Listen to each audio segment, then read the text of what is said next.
Rhyce, well, just a broad one. It hasn't been the season that you would have anticipated, but how are you going to approach the sort of the final run? What are you looking for? Yeah, it's obviously hasn't been the ideal season for us, but I think the final 5 games and even last week we spoke about the opportunity that we've got as a football team to start creating something and giving ourselves some momentum going into next year and getting the best out of the opportunity that we got in front of us. And I think last week was a really good step for us in terms of the way we want to play and how we want to go about it. We've had a horrific run with injury and there's been challenges both on and off the field this year, but I think last week was a really good step for us going forward, and hopefully we can just continue to take those steps and play some good footy, get some confidence up, and the opportunities that are there for individuals, hopefully they can grab them. And without being too blunt about it, careers are sort of on the line, I imagine. Yeah, look, it's that time of the year for every team and every player that are out of contract. It's always a difficult part of the year, but I think controlling the controllables is the key to that aspect, and the players understand that they need to go out and perform and do their jobs, and hopefully we can give them those opportunities, and the rest will take care of itself. But yeah, it's certainly an interesting part of the year.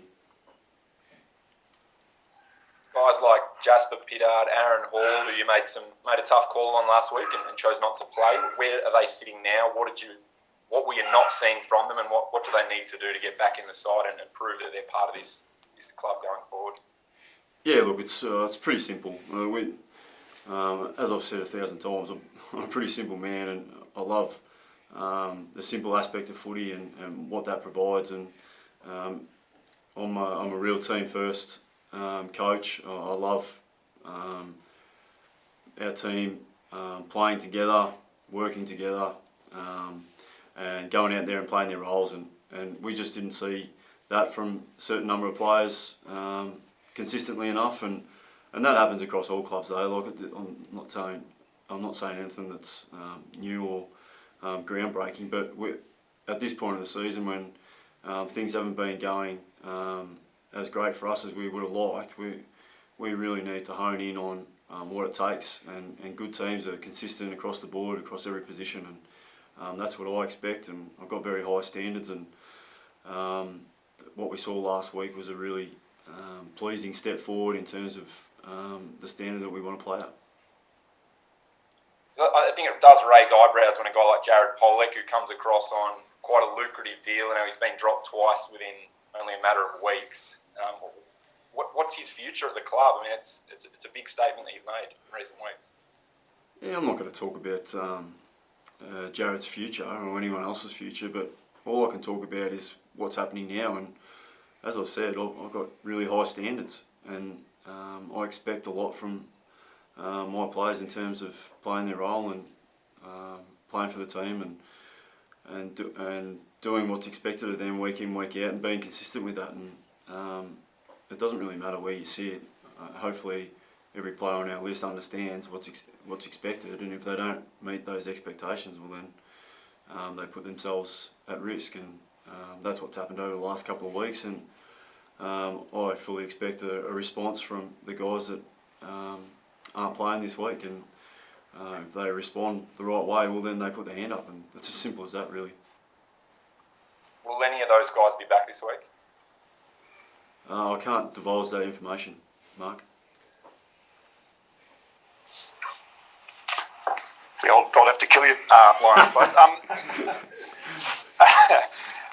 last year's game against Collingwood was a real sort of high mark for you. It was one of the more, obviously physical performances of the year from any team. I suppose that's your benchmark.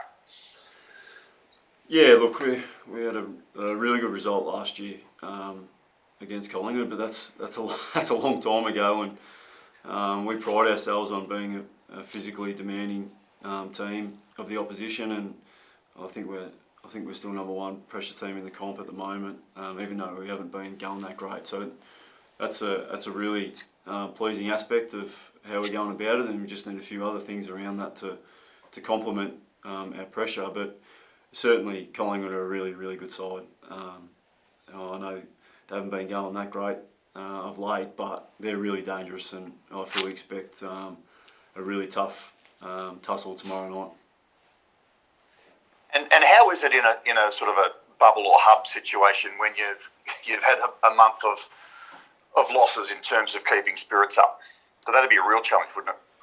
Yeah, it's very difficult. I think life in the hub is very difficult anyway. But when you're not getting the results on the field, it certainly makes it a bit tougher. But I've been really proud of the group and our club and all our staff that have done a fantastic job to keep the ball rolling, keep the spirits up.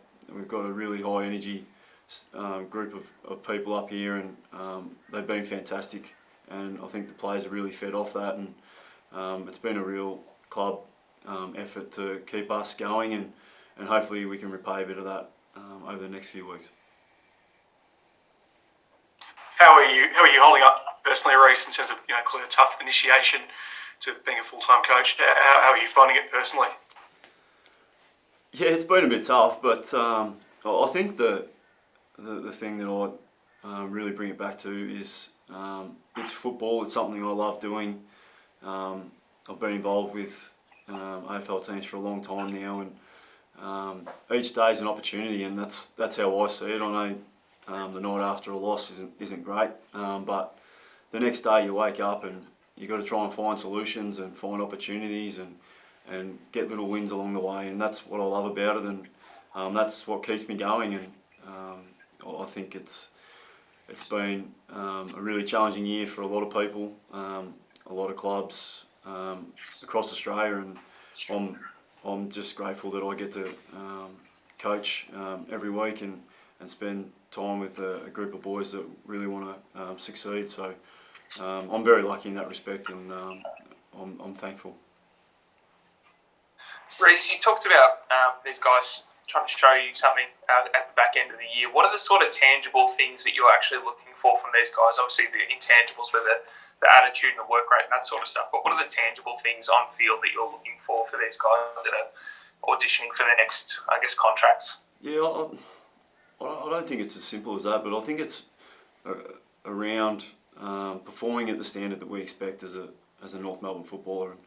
And that is about effort and work rate and playing your role, but it's also about showing your strengths and giving them the ability to express themselves in a way that is in conjunction with our team values and team structures. So that's all I expect, and I think last week was a great step, and I was actually really disappointed young Will Walker did his hamstring, because he showed some really good signs last week that he was someone that we could really build around, and hopefully he gets an opportunity. But those type of little things that you see every week, you really take note of, and hopefully guys can see that they get rewarded if they do work through those things.